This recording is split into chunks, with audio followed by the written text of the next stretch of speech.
Mga Lods, ano ngayon? Idil Fitr namin ngayon. Dito kami sa Jollibee, Santa Rosa. May dalawang guard. Bigyan natin ng shoes. Kuya guard, nakita niyo naman ako sa Facebook, di ba? Hindi na tayo magtatagal. Bibigyan ko kayo ng shoes. Ha? Anong size ng paa mo? Size 9 po. 9. Ikaw? Size 10, sir. Size 10. Sige. Huwag. Buksan natin. Yan. Idol, hindi na ako magtatanong ng 11 general order. Alam ko namang alam nyo, di ba? Okay. Bago kayo mag-duty, bago kayo, di ba, pag mag-apply kayo, mag-training, di ba, tinatanong yung 11 general order.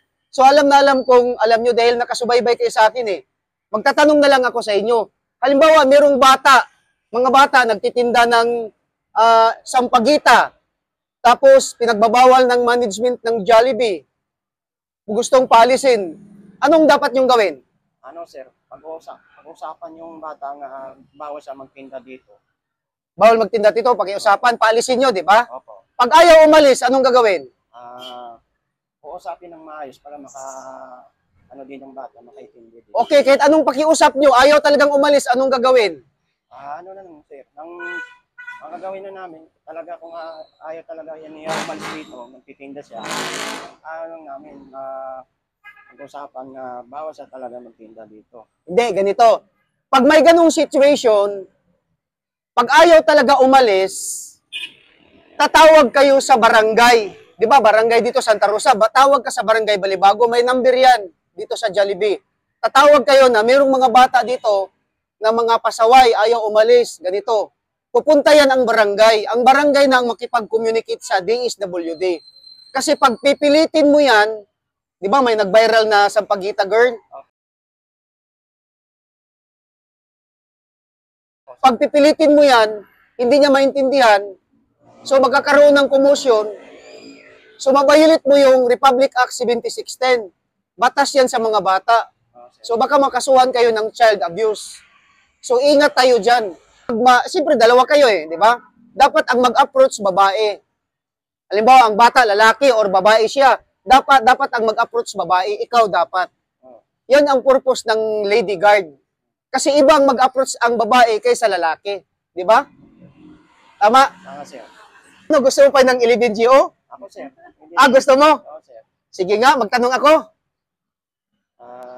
Anong number? GO number 5, sir. Number 5. Sige, number 5.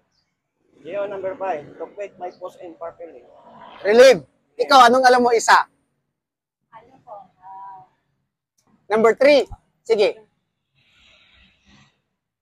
Nakalimutan ko, medyo na-tense ako. Natitins ka? O, ano pa? Sige pa.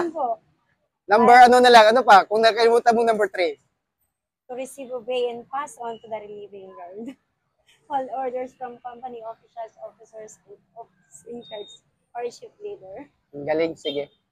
Dalaga ka pa? May anak po ako, sir. May anak ka? Binata na po. Single mom. Single mom ka? Ikaw? Single, sir. Pusang gala, single. Pareho kayo single? Baka magka-develop kayong dalawa niyan. Ha?